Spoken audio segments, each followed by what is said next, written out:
नमस्कार, आप सभी का बहुत बहुत स्वागत है। मेरा नाम जोबिका लियाकत है। ये गूंज का स्पेशल एडिशन इस वक्त आप न्यूज 18 इंडिया पर देख रहे हैं। 4:50 हो गए हैं, लेकिन वक्त एक दिलचस्प लड़ाई का भी है। वक्त एक दिलचस्प दौड़ में पहुंच चुका है और दौर में पहुंच चुका है। और मैं जब ये कह रही हूं तब मेरे सामने एक पॉलिटिकल पिक्चर बनकर सामने आ रही है। आज बंगाल की बात करनी है, क्योंकि वो एक ऐसा राज्य है, एक ऐसी विचारधारा, ऐसी सभ्यता जिसने जब जिस पार्टी को अपनाया तो दिल खोलकर उसे प्यार से उस मुकाम पर पहुंचाया। सालों साल वो मोहब्बत वोटों के जरिए उस कल्ट फिगर को दी जिसे उसने पसंद कर दिया। जब जिसे ठुकराया बंगाल ने, फिर उसे कभी भी सत्ता की चाबी नहीं सौंपी, कभी मुड़कर उसकी तरफ नहीं देखा। कांग्रेस हो 47 से 77 तक लगातार 30 साल बंगाल में शासन किया। कांग्रेस की हालत अब यह हो गई है कि उसके पास एक विधायक तक नहीं है। फिर 77 से 2011 34 साल लेफ्ट का दौर रहा। बंगाल की जनता लाल लिबास में लिपटी हुई दिखाई देती थी। 34 साल बंगाल लेफ्ट का गढ़ रहा।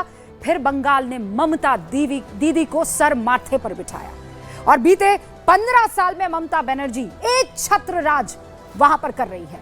राष्ट्रीय पार्टी की अगर मैं बात करूं तो बीजेपी कभी भी बंगाल की सत्ता में एंटर कर ही नहीं पाई। बार बार उसे राज्य से लौटना पड़ा और शायद यही वजह है कि बंगाल फतह के लिए बीजेपी ने सब कुछ सिस्टम पर दांव में लगा दिया है। इस चुनाव को सभ्यतागत युद्ध यानी सिविलाइजेशनल वॉर कहा जा रहा है। किसकी तरफ से? बीजेपी की तरफ से। कौन कह रहा है? महामंत्री भारतीय जनता पार्टी के बीएल संतोष कहते हैं कि बंगाल जीतना बीजेपी के लिए सिर्फ एक चुनावी आंकड़ा भर नहीं है। बंगाल में लड़ाई एक ऐसी विचारधारा के खिलाफ है जो भारत की आबादी को चैलेंज कर रही है और इसीलिए इस सिविलाइजेशनल वॉर को बीजेपी हाथ से गंवाना नहीं चाहती है। इसका अर्थ है कि बीजेपी बंगाल को भारत की सांस्कृतिक लड़ाई के मोर्चे के रूप में देख रही है और यही वजह है कि पीएम मोदी हो, गृह मंत्री अमित शाह हो, बंगाल में सियासी बिसात दोनों बिछाते हुए दिखाई दे रहा है।